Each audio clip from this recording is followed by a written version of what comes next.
Hello guys, आप सभी की प्रिपरेशन कैसे चल रही है। और अभी मैं कुछ क्वेश्चंस कराने वाली हूँ। क्वेश्चन करने से पहले अगर आप इस चैनल में नए हैं तो प्लीज़ सब्सक्राइब कर लीजिए और बेल आइकन को ज़रूर प्रेस करिए, क्योंकि आपको क्वेश्चंस डेली नोटिफिकेशन मिलती रहेगी इससे, ठीक है। और यहाँ पर मैं यूजीसी नेट इकोनॉमिक्स के क्वेश्चंस कराती हूँ और सारे क्वेश्चंस एक ही प्लेलिस्ट में डाल देती हूँ, जिससे कि आपको क्वेश्चंस ढूंढने में कोई भी परेशानी नहीं होती है यूजीसी नेट इकोनॉमिक्स के प्लेलिस्ट में। तो अभी हम लोग क्वेश्चंस करेंगे और क्वेश्चंस मैंने बहुत अलग टाइप के लिए। देखिए, मल्टीप्लायर का डेफिनेशन आपने क्या पढ़ा है? सबसे पहले बताइए, मल्टीप्लायर का आपने डेफिनेशन पढ़ा है कि मल्टीप्लायर क्या है? Change in income due to change in investment, ये आपने पढ़ा है, ठीक है।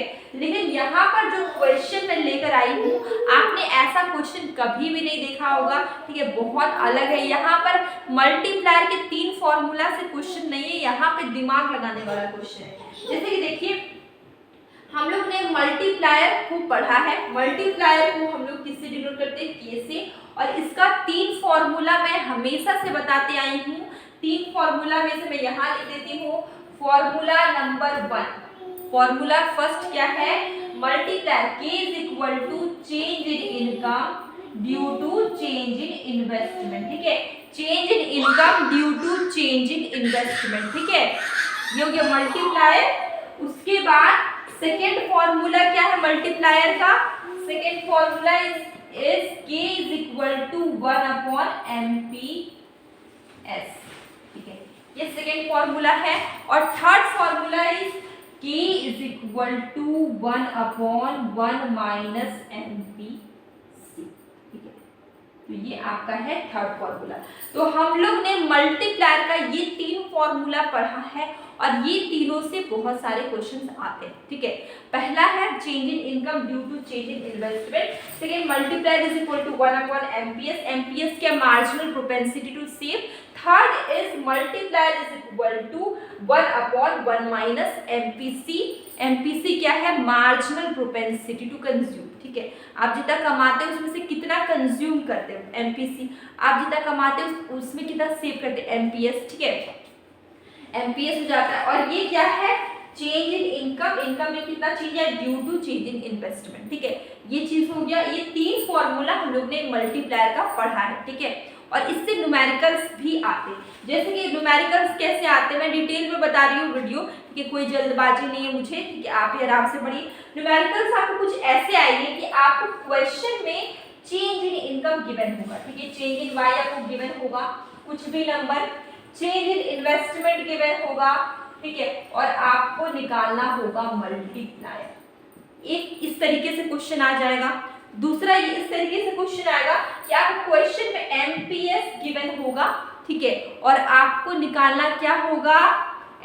मल्टीप्लायर। तो MPS ये फॉर्मूला यूज करके आप निकाल लेंगे। तीसरा आपको क्वेश्चन किस तरीके का आएगा कि आपको MPC गिवन होगा और आपको निकालना होगा मल्टीप्लायर। तो आप इस फॉर्मूला का यूज करके आप मल्टीप्लायर निकाल लेंगे, ठीक है। ये 3 चीजें तो मैंने बता दी। अब एक और इम्पॉर्टेंट चीज आप ध्यान से सुनिए, जिससे डायरेक्टली फॉर्मूला भी पूछा जाता है और उसके न्यूमेरिकल भी बनते हैं। जैसे कि देखिए, फोर्थ चीज ये है कि k is equal to MPC plus MPS is equal to 1। ध्यान से देखिए, नोट डाउन कर लीजिए। आपको डायरेक्टली ये फॉर्मूला भी पूछा जा सकता है, MPC plus MPS is equal to 1, ठीक है। या तो फिर आपको इससे न्यूमेरिकल भी पूछे जा सकते हैं। न्यूमेरिकल कैसे बनेंगे? बहुत सिंपल है। मान लीजिए क्वेश्चन में आपको MPC दिया हुआ होगा, गिवन होगा, और आपको क्या निकालना होगा? MPS निकालना होगा। आप निकाल लेंगे।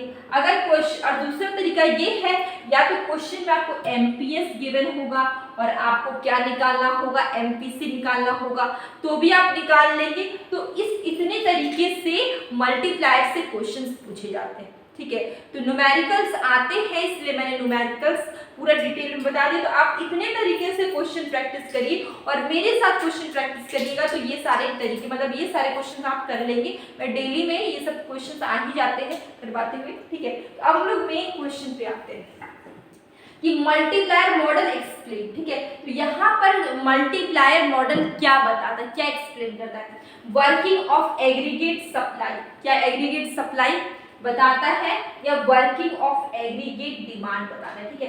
तो मल्टीप्लायर सप्लाई नहीं बताता, मल्टीप्लायर क्या बताता है, डिमांड बताता है।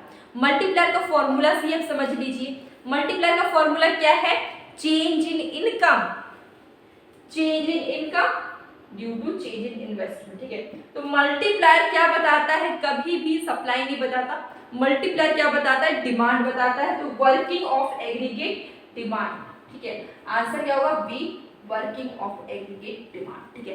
तो मल्टीप्लायर से इतने सारे इंफॉर्मेशन आपको एक क्वेश्चन से मिला, और अगर आपको और भी डिटेल में मल्टीप्लायर पढ़ना हो, आप एक वीडियो सर्च कर लीजिए, मल्टीप्लायर का मैंने करवाया है, तो आपको वो वीडियो मिल जाएगा, आप वीडियो को अच्छे से पढ़ लीजिएगा, ठीक है। थोड़ा सा मैंने, और इसके न्यूमेरिकल्स भी मैंने करवाए हैं अलग अलग तरीके के, आप सर्च करिए, आपको मल्टीप्लायर न्यूमेरिकल करके वो मिल जाएगा, आप उसे कर लीजिए, ठीक है। तो ये चीज आपको समझ में आ गई, इतने तरीके से क्वेश्चंस आपके आते हैं, फॉर्मूला आपके आते हैं, और सिर्फ क्वेश्चन नहीं, जितने फॉर्मूला बताए, फॉर्मूला भी डायरेक्टली एग्जाम में पूछा गया है, तो फॉर्मूला भी इंपॉर्टेंट है, जरूर करिए, ठीक है। अब नेक्स्ट क्वेश्चन ये है कि if the two commodities X and Y are perfect complement, ठीक है। तो यहाँ पर परफेक्ट सब्स्टिट्यूट की बात नहीं की जा रही, परफेक्ट कॉम्प्लीमेंट की बात की जा रही है। तो परफेक्ट कॉम्प्लीमेंट होगा तो इनडिफरेंस कर्व कैसा होगा, ठीक है। तो एक चीज मैं बताती हूँ, सब्स्टिट्यूट गुड्स और कॉम्प्लीमेंट्री गुड्स, कॉम्प्लीमेंट्री का वर्ड आ गया तो आपको पता होना चाहिए सब्स्टिट्यूट गुड्स और कॉम्प्लीमेंट्री गुड्स। तो अगर आपने नहीं किया तो आप वीडियो में देख सकते हैं, लेकिन मैं अभी बता देती हूँ। देखिए सिंपल छोटा सा मैं बताऊंगी, जो सब्स्टिट्यूट गुड्स होते हैं वो कैसे गुड होते हैं, सब्स्टिट्यूट होता क्या है, आपके मन में एक सवाल आ गया, कॉम्प्लीमेंट होता क्या है, कॉम्प्लीमेंट्री गुड्स होता क्या है। तो देखिए सब्स्टिट्यूट की अगर हम बात करें तो टी एंड कॉफी को हम सब्स्टिट्यूट लेते हैं, लेकिन क्यों लेते हैं, ठीक है, ये चीज सोचने वाली बात है। तो देखिए यहाँ पर क्या, टी एंड कॉफी एक दूसरे से लिंक है, एक गुड के बदले आप दूसरा गुड इस्तेमाल कर सकते हैं। अब जैसे कि अगर आप टी नहीं पी रहे तो आप कॉफी पी सकते हैं, लगभग लगभग में सेम चीज है, ठीक है। तो आप ऐसे इस्तेमाल कर सकते हैं, एक गुड के बदले में, एक चीज के बदले में जब दूसरा चीज इस्तेमाल करने लायक हो, उसी को हम लोग सब्स्टिट्यूट बोलते हैं। टी के बदले में कॉफी सब्स्टिट्यूट होगा, लेकिन टी के बदले में कोल्ड ड्रिंक क्या सब्स्टिट्यूट होगा, नहीं होगा। टी के बदले, क्योंकि दोनों लगभग लगभग में सेम है, ठीक है। एक गुड के बदले में जब दूसरा गुड का यूज करते हैं तो इसको हम लोग सब्स्टिट्यूट बोलते हैं, ठीक है। और यहाँ पर क्या चीज है, एक बहुत इंटरेस्टिंग चीज है जिससे क्वेश्चंस भी आते हैं। जैसे कि देखिए हम देख रहे हैं, अगर टी का प्राइस क्या होगा कि बढ़ जाएगा, अगर टी का प्राइस बढ़ जाएगा तो जो टी के जो कस्टमर हैं वो कॉफी की तरफ शिफ्ट हो जाएंगे, ठीक है।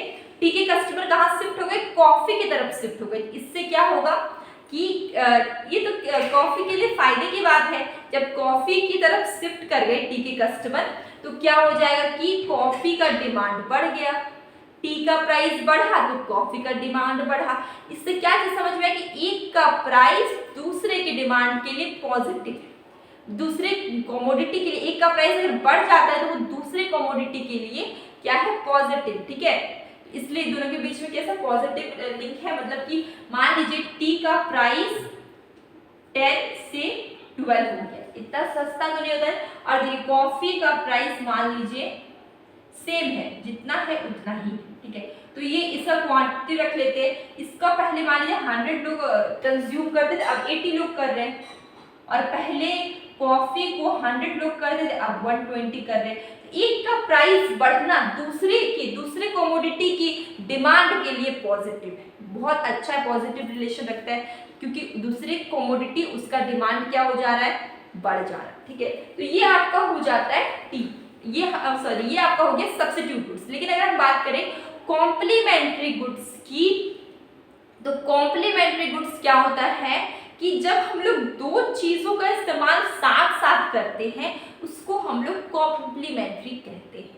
जैसे कि आप जूता पहनते हैं तो आप मोजा भी पहनते हैं, आप शूज के साथ सॉक्स का यूज करते, आप गाड़ी जो कार या फिर कोई भी व्हीकल्स है उसको चलाते हैं तो उसके लिए आपको पेट्रोल डीजल की जरूरत पड़ती है ना, तो वो क्या हो गया, सब्स्टिट्यूट। मतलब एक के बिना दूसरा अधूरा है, ठीक है, सिंपल समझ लीजिए।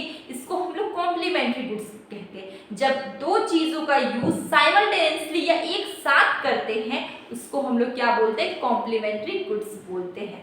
बहुत सिंपल है, आप नहीं भूलेंगे, ठीक है। और अब यहाँ पर इतना कुछ समझने के बाद यहाँ पर एक चीज आपको और कॉन्सेप्ट आ गया, इंडिफरेंस कर्व, ठीक है।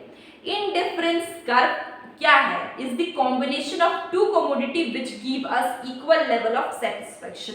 और इसके बारे में आपको ज्यादा से ज्यादा पढ़ने के लिए आपको मेरे आई बटन वाला इंडिफरेंस कर्व में आप क्लिक करिएगा। हम उसमें आपको पहले जो प्रीवियस वीडियो है इंडिफरेंस कर्व का, उसको मैं लिंक कर दूंगी, ठीक है। तो आपको घबराने की कोई बात नहीं, आप उसमें क्लिक करके आईसी कर्व जरूर पढ़िए, मैंने पढ़ाया हुआ है, ठीक है। तो यहाँ पर क्वेश्चन क्या आ गया, जब दो कमोडिटी एक्स एंड वाई, ठीक है, दोनों क्या है, परफेक्ट सब्स्टिट्यूट है, तो इंडिफरेंस कर्व का जो कर्व है वो कैसा बनेगा। तो इंडिफरेंस कर्व बहुत सिंपल एल शेप का कर्व बनेगा, ठीक है। तो आंसर क्या हो गया आपका, डी एल शेप्ड कर्व, ठीक है, एल शेप्ड कर्व। आपका आंसर क्या हो गया, डी हो गया। तो आपको वीडियो कैसी लगी आप कमेंट बॉक्स में जरूर बताइए। और मैं डेली क्वेश्चंस करवाती हूँ, आपको अच्छी लगती है आपको वीडियो में, या फिर आपको इंटरेस्टिंग लगता है, आपके प्रिपरेशन में थोड़ा सा भी सहयोग अगर मेरा है, तो अगर हमारी इस चैनल का है, तो आप प्लीज़ सब्सक्राइब कर लीजिएगा और एक लाइक तो ज़रूर बनती है अगर आपको अच्छी लगती है। और अब हम लोग मिलेंगे एक न्यू वीडियो के साथ। और मैं डेली मॉर्निंग और इवनिंग में एमसीक्यूज क्वेश्चन पोस्ट करती हूँ, जो आपके लिए ही मैं बनाती हूँ, और ये बहुत ज़्यादा ही इम्पॉर्टेंट है, ठीक है। ये आपसे बेहतर कोई नहीं जान सकता। अब हम लोग मिलेंगे एक न्यू वीडियो के साथ।